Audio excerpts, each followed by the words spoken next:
Bueno, cordial saludo y bienvenida para todos nuestros oyentes, cada uno de los seguidores de nuestras redes sociales y de esta su emisora Busco en ti Radio, donde estás, no es el final, hoy es jueves.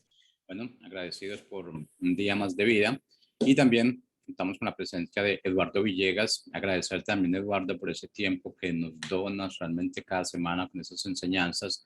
Así es que bueno, lo importante es que todos asimilemos y creamos realmente lo que estamos escuchando, lo que estamos viendo, y no estamos hablando de creer lo que yo creo, lo que otra persona cree. Es tener esa convicción en el Padre, que Él nos revele lo que nosotros deseamos saber y lo que nosotros deseamos poner en práctica.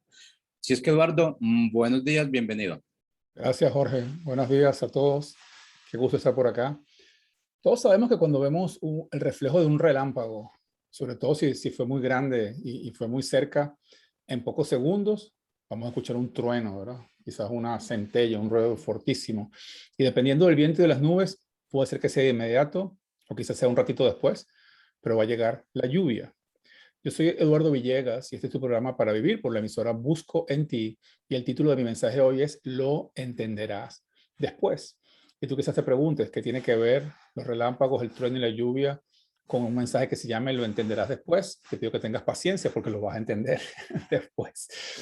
Ahora, en Juan 13:6 vemos que Jesús está lavando los pies de sus discípulos. Algo impresionante, un acto de impresionante humildad de parte del Señor, lavarle los pies a sus 12 discípulos, incluido el amigo Judas, que a quien él ya sabía qué iba a hacer con él. Pero cuando llega Pedro, que es el más enérgico del grupo, el más emocional, a mí me encanta Pedro, la verdad. Pedro le dice, Señor, o sea, tú me lavas a mí los pies.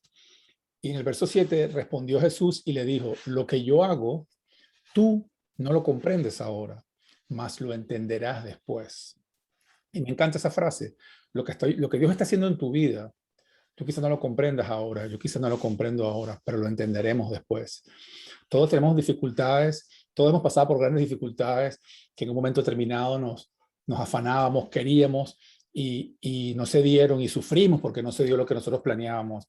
Y después de días, meses o quizás años, nos hemos dado cuenta que qué bueno que no ocurrió.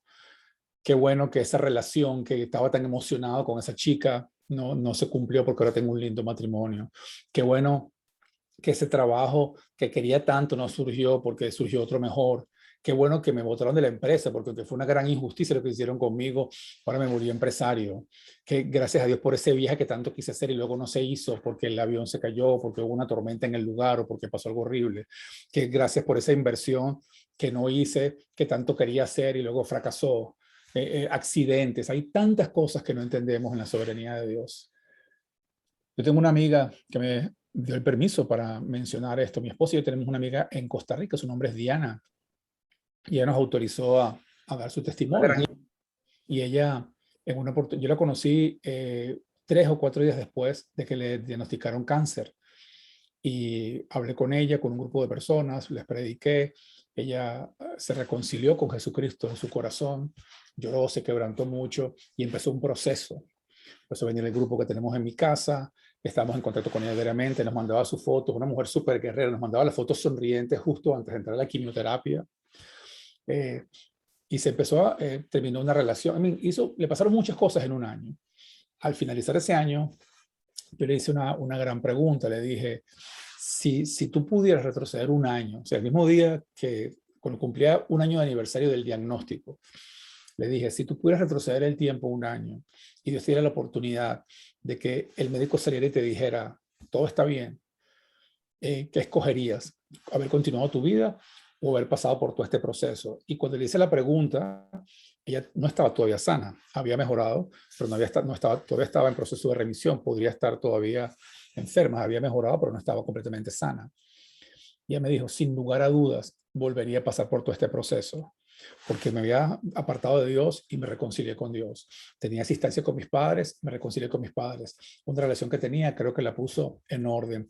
Nos conoció a nosotros, me dijo, los conoció a todos ustedes, al grupo entero. Hice un par de amigas increíbles en el grupo de quimioterapia y ahora me dedico a ayudar a otros. Básicamente, ella lo entendió después.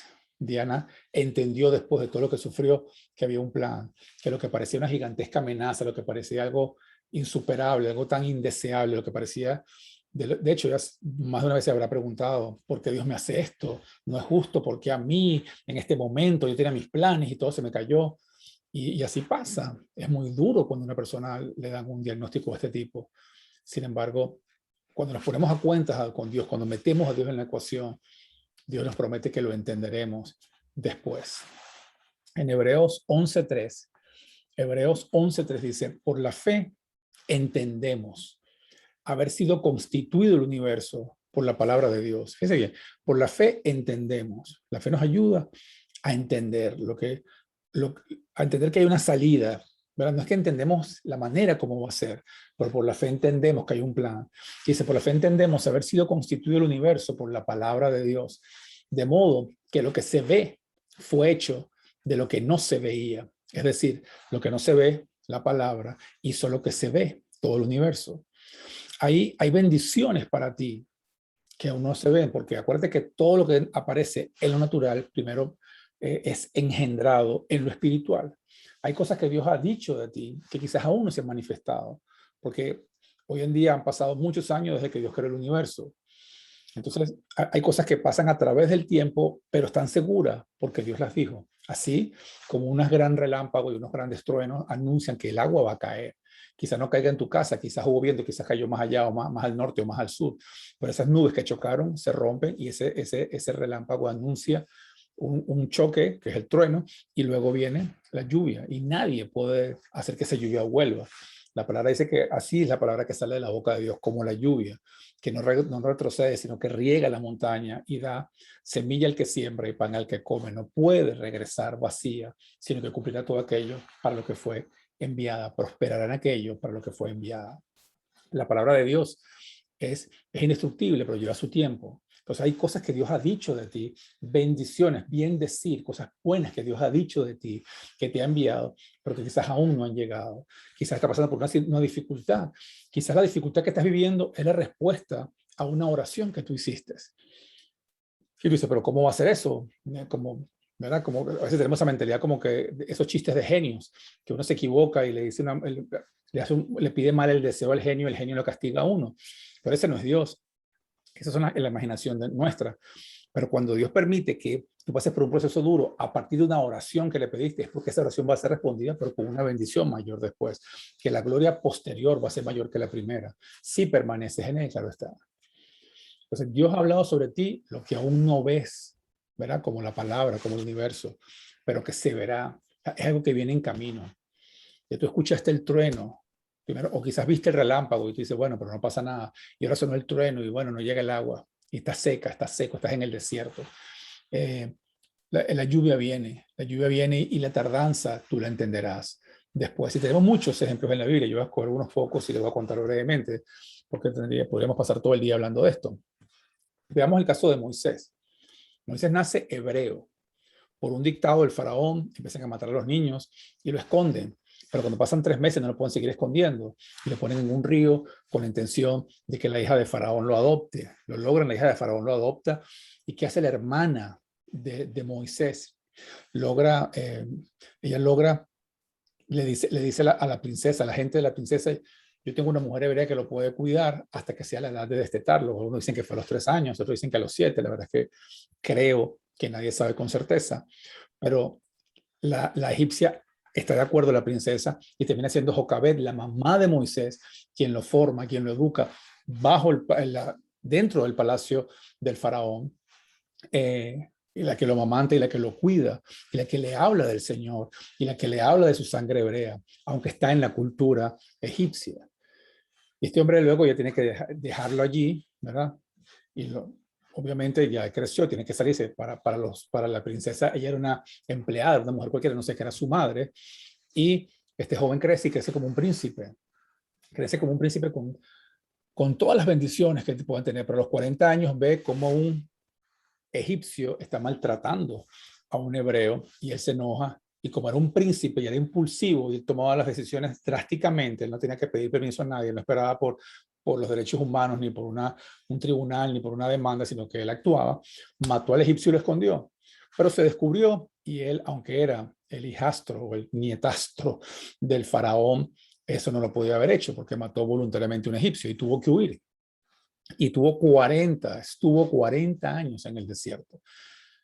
Yo quiero que tú te imagines qué significa eso. 40 años en el desierto, conocer a una mujer, vivir con tu suegro, cuidarle las ovejas al suegro y tener 2 niños allí en ese campo, ¿verdad? Ni siquiera eran suyas, ni las ovejas eran suyas después de haber sido un príncipe, de haber sido algo que estremeció a Moisés tremendamente.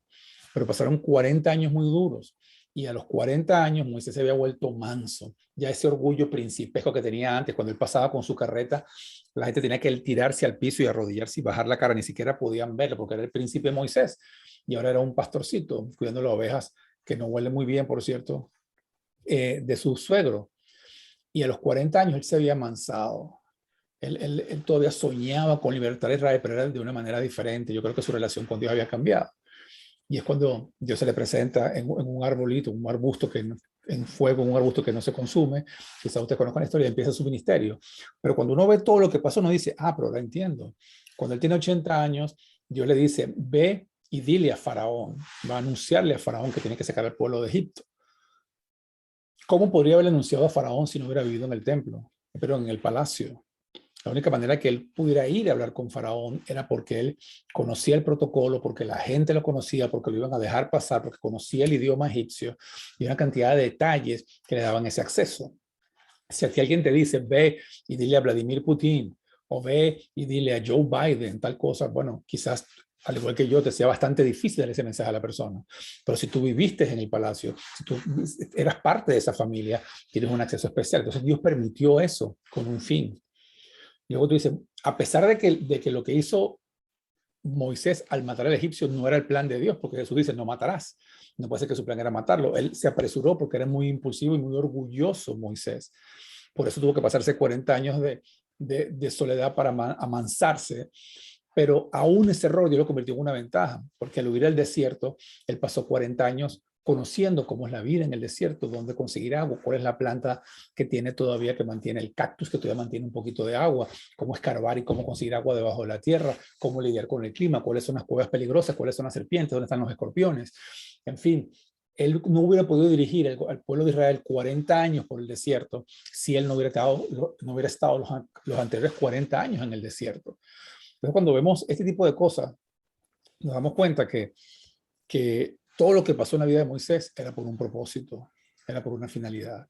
Números 12:3 dice, aquel varón Moisés era muy manso, más que todos los hombres que había sobre la tierra. Y cuando se volvió manso, pudo tener la revolución más grande que ha habido en la historia. ¿Por qué? ¿Por qué? Porque no sería como Alejandro Magno, ¿verdad? No sería un gran guerrero, sino sería un hombre sometido a Dios. Por eso Dios pudo trabajar a través de él y efectivamente sacar al pueblo de Israel de la esclavitud de Egipto. Entonces, todo lo que sufrió Moisés tenía un fin. Moisés lo entendió después. Quizás en el desierto, cuando ve a sus hijos creciendo y diciendo, cónchale, yo tuve una educación, tuve las mejores mantas, los mejores trajes, la mejor comida, la música, la mejor educación, la mejor cultura, y tengo mis niños acá en una familia, ¿verdad? Viviendo apartados, escondidos relativamente del pueblo egipcio. No puede ser, pero lo entendió después. Entendió que todo lo que estaba ocurriendo en su vida, las cosas grandes y las cosas pequeñas, tenían una finalidad, y lo mismo pasa en tu vida. Tenemos también el caso súper famoso de José. José fue un poco 400 años anterior a Moisés, ¿verdad? Y él era un chico amadísimo por su papá. Su papá lo tenía muy consentido. ¿Y qué pasó con él? José es envidiado por sus hermanos y es vendido, ¿no? Como esclavo. Primero querían matarlo y luego se salvó. Entonces, imagínense el dolor de la traición, de que tus propios hermanos te vendan. Primero te iban a matar y uno propone que no, que vendámoslo para no matarlo, gracias a Dios. Y él es vendido. Cuando es vendido al pueblo de Egipto. Imagínate tú, a otra cultura, a otro mundo. Los ismaelitas se lo llevaron y lo vendieron a un hombre importante. Entonces llegaron a una casa importante de un militar egipcio a servir. Pero este chico empezó a servir y empezó a desarrollar sus dones. Con su papá ya lo hacía, con su papá llevaba las cuentas, supervisaba a sus hermanos, por eso lo envidiaban. Aquí entró a manejar una casa de gente muy rica, seguramente era una casa muy grande, con muchos sirvientes. Y él aprendió a administrar. Y lo hacía también que que Potifar no se preocupaba de nada. José se encargaba de todo porque él veía la mano de Jehová sobre él. Hasta que la mujer de Potifar se antoja también de José. José huye de las manos de ella, se escapa de la raya cuando estaba desnudo, o sea que estaba entusiasmado, pero en el último momento digo, no puedo hacer esto.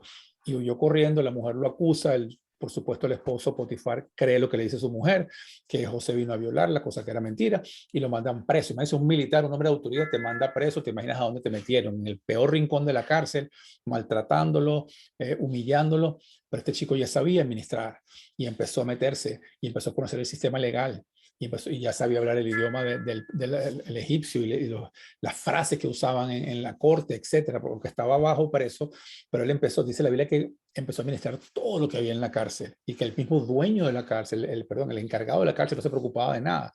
Todo lo hacía José, que era un hombre servidor y era muy hábil con la administración. Entonces, de nuevo vemos que él sale de ahí, como ustedes conocen la historia, y es el segundo a nivel de Faraón, el segundo después de Faraón.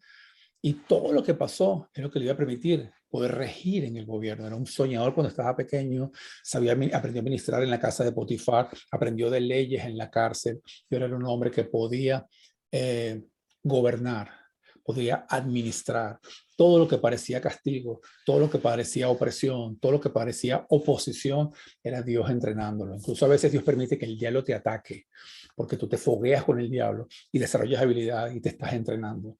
A veces las piedras que el diablo pone en tu camino, que la gente pone en tu camino, son simplemente, las ponen para tumbarte, son escalones para que Dios usa para levantarte. José lo entendió después, al punto que estaba tan sano ya al final su corazón, que cuando todo se descubrió y los hermanos fueron a Egipto a pedirle comida, no sabían que José era su hermano, luego se enteraron, estaban aterrados porque ahora José tenía absoluta autoridad sobre ellos. Pero José los perdonó y se trajo al papá, a Jacob, y Jacob muere. Y cuando Jacob muere, los hermanos de Moisés, de José, dijeron, ahora sí, este seguro estaba esperando que mi papá muriera, ahora nos va a dar matica de café, nos va a matar. Y en Génesis 50:18 dice, vinieron también sus hermanos y se postraron delante de él, delante de José, y dijeron, henos aquí por siervos tuyos, o sea, somos tus esclavos, no nos mates. Y le respondió José, no temáis, ¿acaso estoy yo en lugar de Dios? Fíjate el corazón de José, qué maravilloso, con todo lo que le hicieron. Dice, vosotros pensasteis mal contra mí, ¿cierto?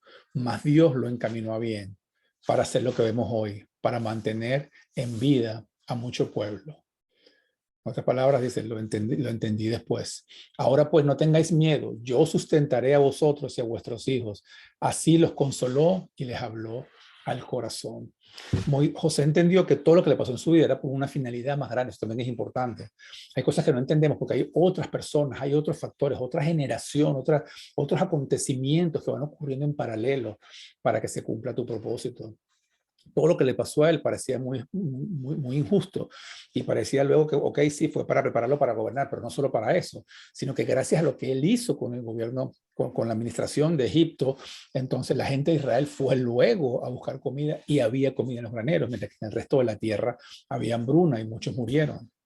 Entonces vemos cómo Dios opera y es importante que José entendió que él era parte de algo, que no se trataba de él, que se trataba de un propósito mayor que el de Abraham, después de todas las que pasó, Dios le pide que sacrifique a su propio hijo Isaac. Después de toda la fe, de esperar, de todo lo que tuvo que hacer, cuando finalmente tiene la promesa, han pasado años de fe, tuvo un hijo que no era el que debía tener, bueno, está feliz con su bebé de haber sido estaba tan enfocado en él, estaba tan centrado en él que quizás, eso no lo dice la Biblia, quizás se le convirtió en un ídolo a Abraham. Abraham dijo, finalmente, imagínate, después de anciano, con una mujer anciana, estéril, cuando nadie, pues yo casi de 100 años y tengo a este precioso bebé. Pero cuando el chico creció un poco, de repente le dice, ¿sabes qué? Sacrifícame a tu hijo. Y te voy a decir algo, la Biblia no cuenta que Abraham dijera, pero ¿por qué, Señor? Pero no es justo. Nada. Él agarró y obedeció. Se lo llevó a una montaña, dijo a los servidores, quédense aquí. El chico llevaba la leña para su propio sacrificio sin saber que era él el que iba a ser sacrificado. Y cuando Abraham levanta el cuchillo para degollar al niño, como se hacía con los sacrificios, y un símbolo de lo que después haría Jesús, que es morir de su sangre en intercambio por nosotros, apareció el ángel y le dijo, no extiendas tu mano sobre el muchacho ni le hagas daño, porque yo conozco que temes a Dios, por cuanto no me rehusaste tu hijo, tu único. O sea, el mayor tesoro que tienes, no me lo negaste. Ahora entiendo que tú eres el padre de la fe. Ahora entiendo que tú me temes a Dios. Abraham lo entendió después. Tú y yo lo entenderemos después. Ahora, ¿cuál fue la actitud de Abraham en todo ese proceso? Romanos 4:18, el apóstol Pablo nos cuenta cómo fue la fe de Abraham, cuán fuerte fue, decía, que Abraham creyó en esperanza contra esperanza. Yo creo que lo he dicho aquí más de una vez. Para mí son como las olas del mar, ¿verdad? Cuando en la playa la ola sube, es la esperanza. Y cuando está bajando la esperanza y si se va, viene otra ola de esperanza. Yo me lo imagino así, creyó esperanza contra esperanza. No es que nunca dudaba, sino que cuando venía la duda, volvía otra vez la esperanza, venía otra vez la fe. Y dice, él creyó en esperanza contra esperanza para llegar a ser padre de muchas gentes, conforme a lo que se le había dicho. Así será tu descendencia. O sea, Dios le había dicho, así será tu descendencia, serán millones, saldrán príncipes y reyes de tus lomos. Y él lo creyó. En el verso 19 continúa diciendo, y no se debilitó en la fe al considerar su cuerpo, que estaba ya como muerto, siendo de casi 100 años, o considerando la esterilidad de la matriz de Sara, porque la Sara era estéril desde que era joven. Tampoco dudó, escuchen esta belleza, tampoco dudó por incredulidad de la promesa de Dios, sino que se fortaleció en fe, dando gloria a Dios. La fe es un músculo, ¿quieres fortalecerlo? Dale, en medio de la dificultad, gloria a Dios. Entonces dice, Abraham se fortaleció en fe, dando gloria a Dios plenamente, es decir, totalmente convencido de que era también poderoso para hacer todo lo que había prometido. En otras palabras, yo sé que él decía, este es el hijo de la promesa, este es el hijo, ahora sí sé que es él, Isaac, yo sé que de aquí saldrán reyes y saldrán príncipes, y yo sé que si lo tengo que matar, lo mato porque es la orden de Dios, pero ¿será que Dios me lo resucita? Yo no entiendo nada de esto, no tiene ningún sentido humano, pero yo no soy Dios, Dios es Él. Yo voy a hacer lo que Él me dice, yo obedezco y Él hará. Y Abraham lo entendió después.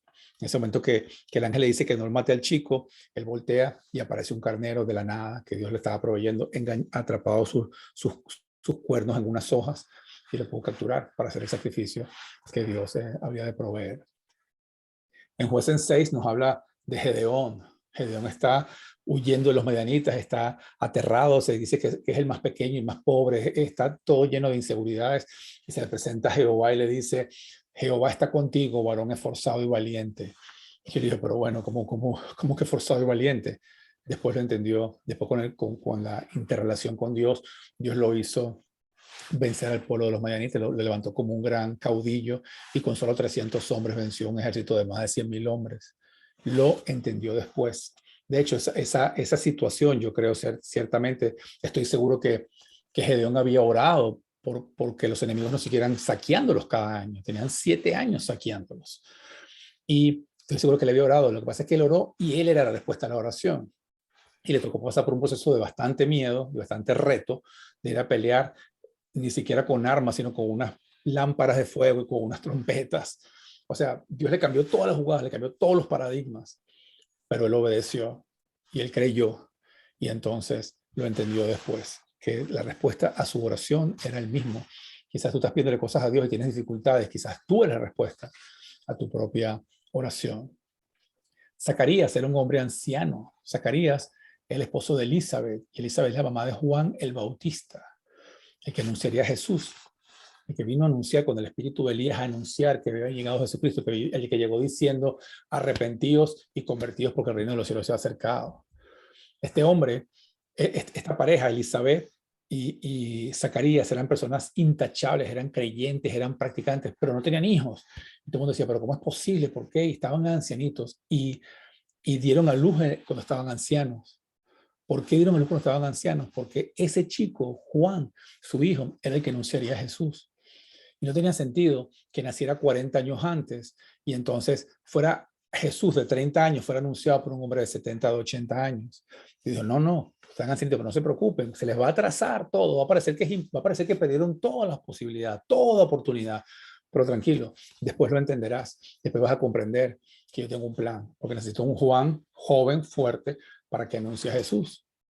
Y lo vemos en toda la Biblia, ¿verdad? Moisés tenía que formarse. Moisés tenía que formarse como hebreo experto en el palacio de Faraón. Tiene que conocer el protocolo, tiene que conocer el desierto y necesitaba aprender humildad. Lo entendió después.